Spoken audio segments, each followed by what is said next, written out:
So guys, we are back again in here in West Park, where Anambra is celebrating Green Party. So let's turn you around and see what is going on here.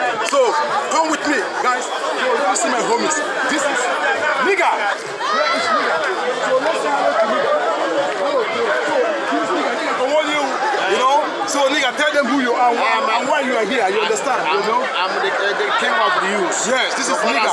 The survivors of the Munich is concerned and the whole Germany. Yes. Yeah. Make it snap. Make it. And this is my right hand man. He's my own brother, my G, and my dude. Yeah. So we are here to celebrate the Anambra State Green Party here in West Park, Munich, where things are happening. So this is our guy.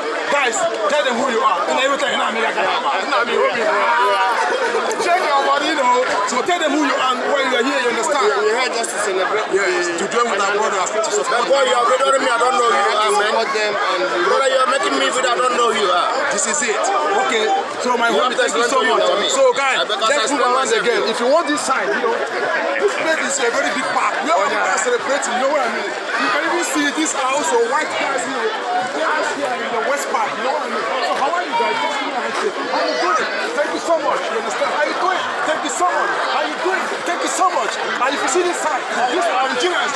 This side, this all is like Europeans, like Romanians, Bulgarians. You know, there is a free park where you can join the activities. Come with me. Park. We are enjoying here today. So these are our ladies, you know, you can see them. This is Steve Lawrence, and this is Enyikwanwa. You understand, Enyikwanwa wife. You know what I mean? So look at them. You know, they're enjoying themselves with their family. You know, here is the Green Party in Anambra State. We are in Munich, West Park, Nigeria, Imo State. We are celebrating. Guys, this is all you go. How you doing? How you doing, guys? Let's say hello to our friend. This is it. Here is where we are celebrating the Green Party Anambra State here in West Park, Munich, Germany. Come with me. Thank you. Come with me. Oh, look at this guy. So go say hello to the camera guy, you understand? I tell them what we are doing here. This is it. We are doing party. Yes, for Anambra State. You understand? They know Anambra wish. You know what I mean? So come with me, guys. Let's see. Look at them. Look at Jay. Oh, look at homies. You know, you stay here. You understand? So these are homies. When they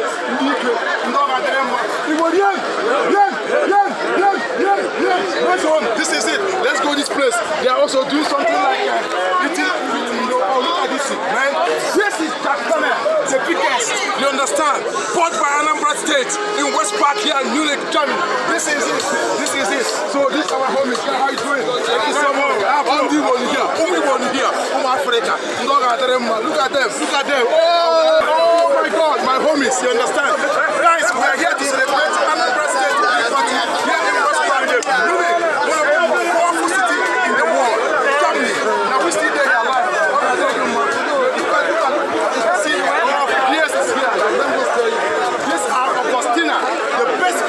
In Germany, #1, ranked by worldwide. This is it.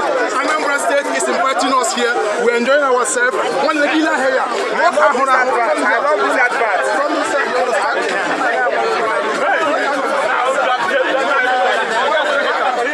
All these things are order. And I hope I can attend it. One night I hope I can attend it. But I can't reach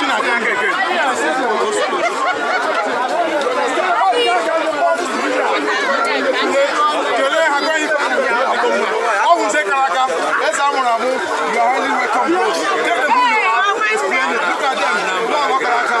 Anambra Gilikano. I know people here. Yes.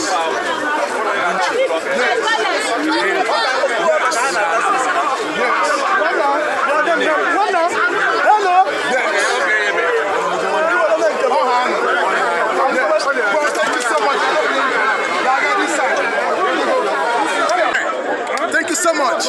So here live in West Park, Munich, Germany. Thank you. Goodbye. See you.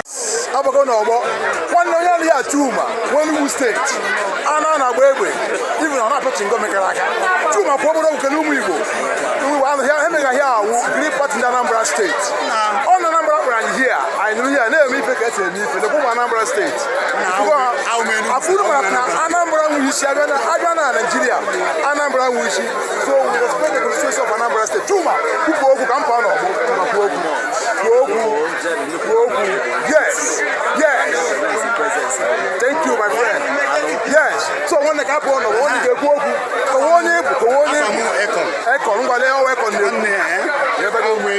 okay, Echo Wenugu State. Anambra to Enugu State. Anambra to Enugu State. I am this way in Pakistan. Okay. So in America. Okay. Okay.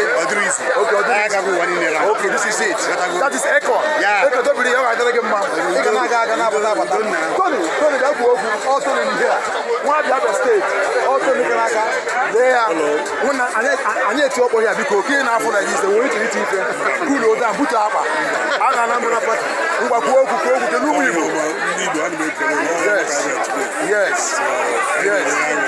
Yes.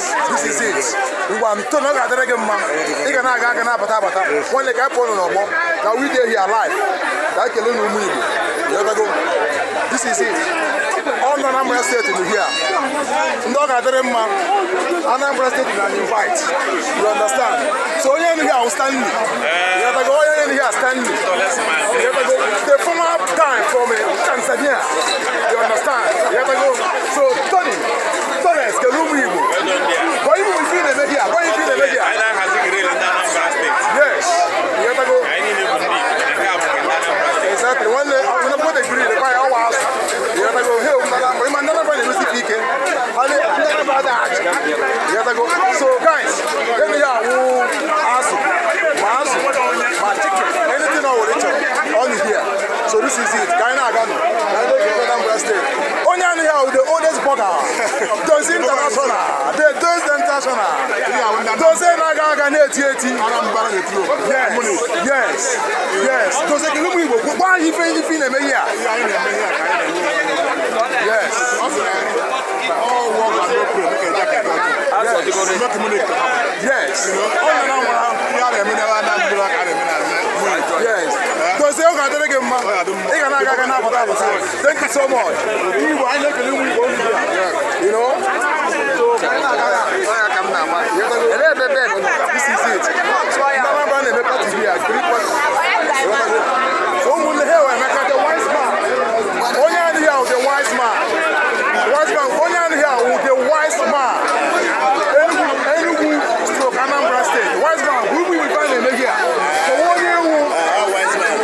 Wise man from all 40. Yes. But I'm from Anambra State. Not in all 40. I am a member. Yes. Aviation minister. I am minister of aviation. This is it. International airport. Yes. So, okay, wise man, make a hand in Madako. So, another man, I get one. Yes, wise man. I want to move. I have a couple of members in the yes, I am the best man face you. I know. Wise man, wise man will invite you here.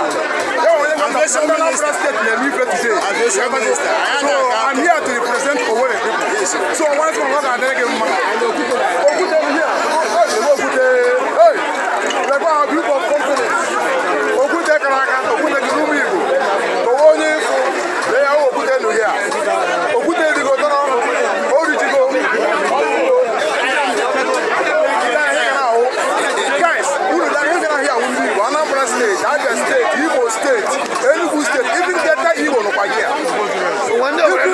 Yes, the chairman in the here. The chairman can do me. They are here. You want to go?